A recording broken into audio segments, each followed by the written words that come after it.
TipRanks presents TipTalks, the only podcast where you can listen to the insights, discover the trends, and power up your investment portfolio.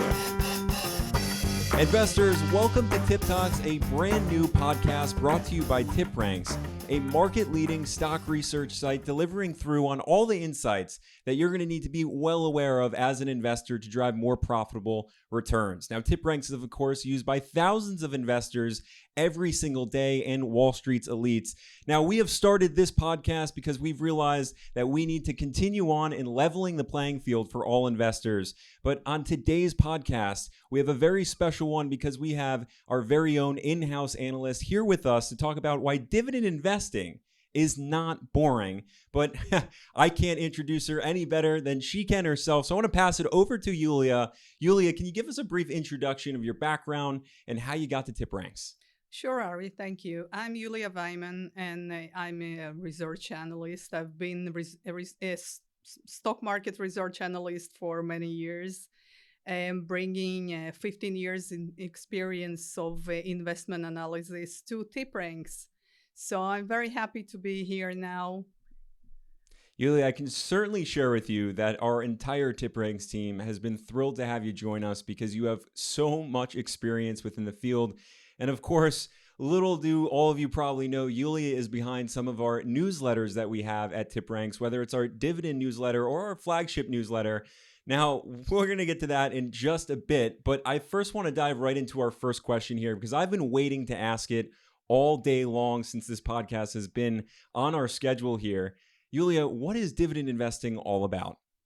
Dividend investing is all about getting income from stocks. It's about investing in stocks that transfer part of their income to their shareholders. Incredible. And why, for our listeners out there, why would someone want to even start dividend investing?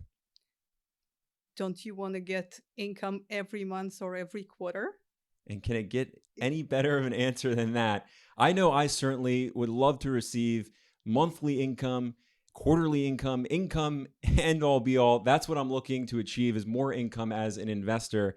But I got to ask right out of the bat, because we have a lot of investors, whether it's in our TipRanks community or outside of our TipRanks community, they're always talking about how boring dividend investing is. And so I want to ask you firsthand, what makes dividend investing exciting, fun, thrilling, and why should we stray away as investors saying that dividend investing is boring?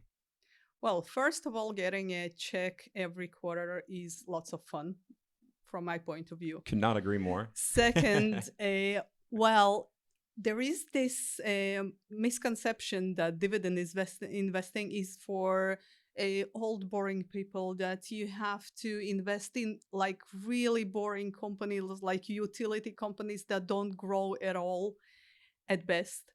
And you can't get any exciting stocks in your portfolio if you want to receive dividends. So I'm here to tell you it's not true.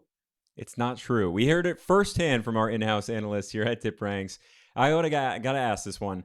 Okay, so let's say I'm brand new to investing, or even if I have a few years worth of investing under my belt, how exactly should I even go about starting a dividend investment portfolio? Because I've heard everything across the map here when it comes to building a portfolio, whether someone should get started with ETFs, just keep the ETFs, someone should start immediately investing into, individual stocks. And in this case, with dividend investing, I mean, you said it's definitely not boring, but what is to me really exciting is the individual stocks, but it's also important to play it safe.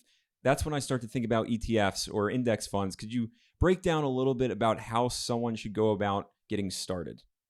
Well, I think that for an investor that's only entering the market, ETF could be a very nice tool to begin with.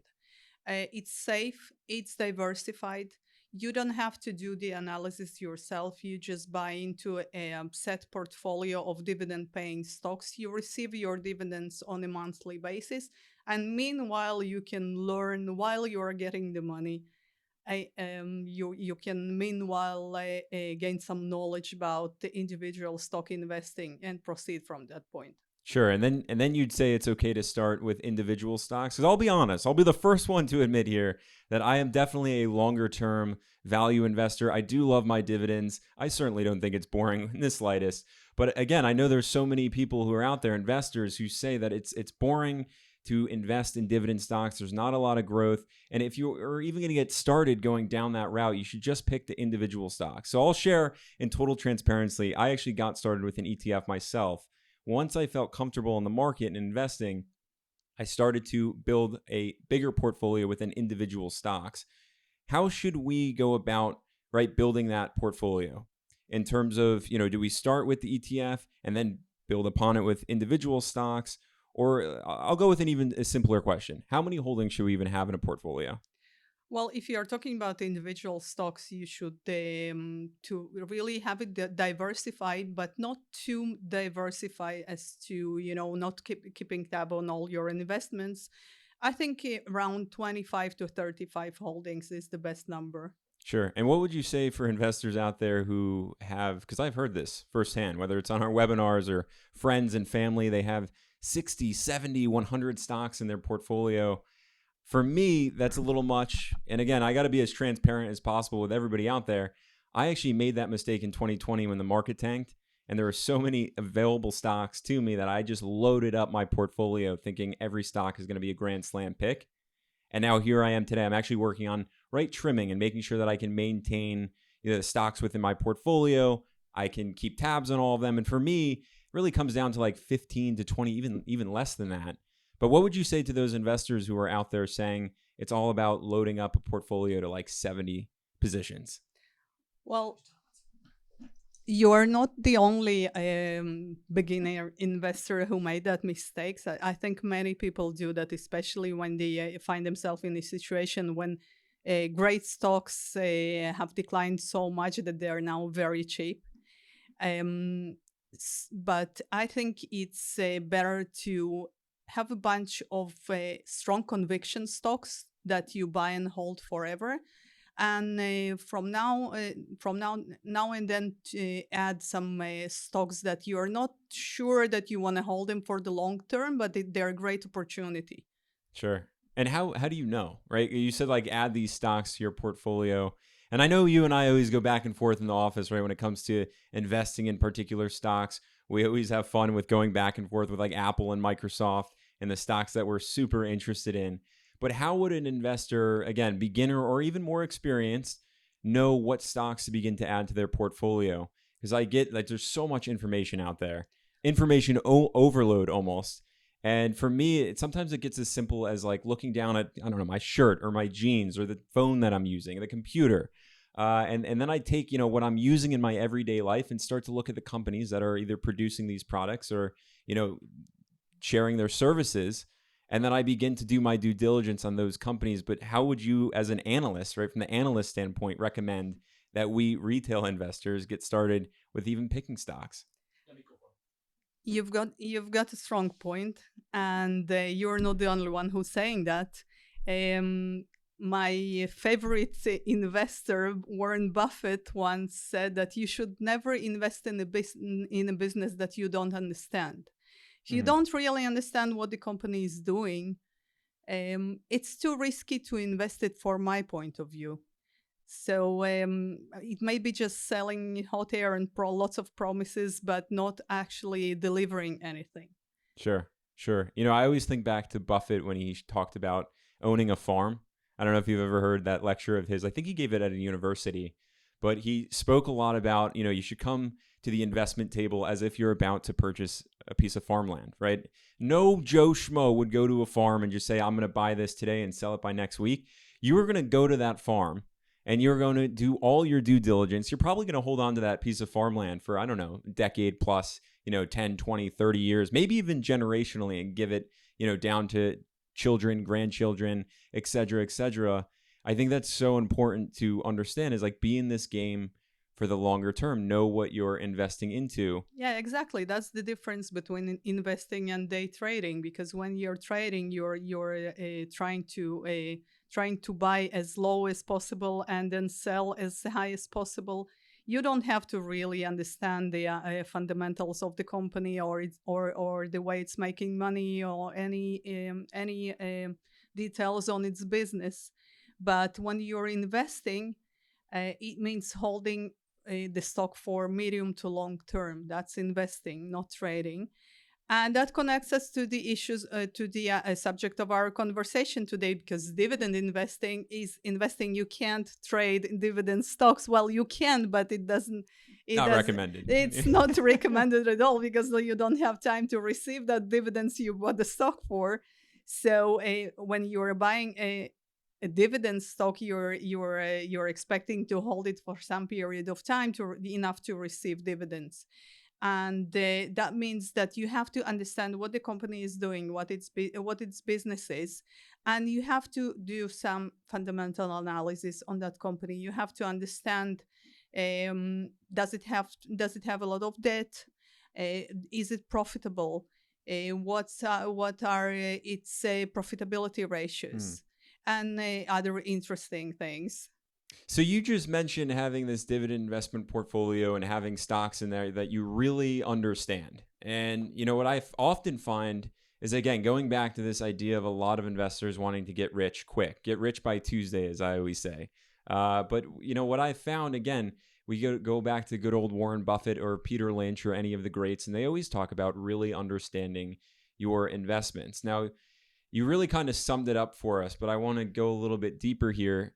Because when looking at a company's balance sheet, right, and how much money they have coming in versus how much is going out, their debt, what are some things that we really should keep our eyes on when we're tracking a stock to invest in, dividend specific or not? I mean, I feel like this is a question that we all have, especially as beginner investors. But again, those more experienced investors, when maybe they have a year or 2 years of experience, but they haven't been seeing the returns they would like.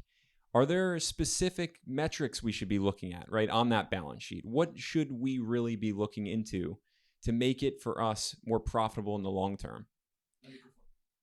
Well, there are lots of very important metrics. When I start analyzing a company, first of all, I look at its debt ratio, because when a company has a very high level of debt, it may not be sustainable for a long term.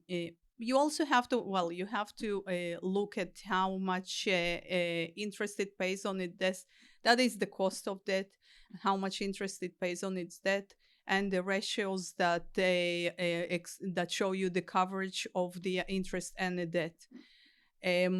There are many additional metrics I look at afterwards, such as profitability, solvency ratios, and other stuff. But when we're talking about dividend investing, let's get back to dividends. When we're looking at dividend investments, of course, you have to first look at the dividend yield and the payout ratio. I feel like so many, if I may, right, so many investors will say, but I love a high yield, because in order to make this whole thing of dividend investing remotely even fun, it's got to be like an above 10% dividend yield. What would you say to them? Well, I don't really agree about the fun part. Well, of course, it's fun to get more money than to get less money, of course.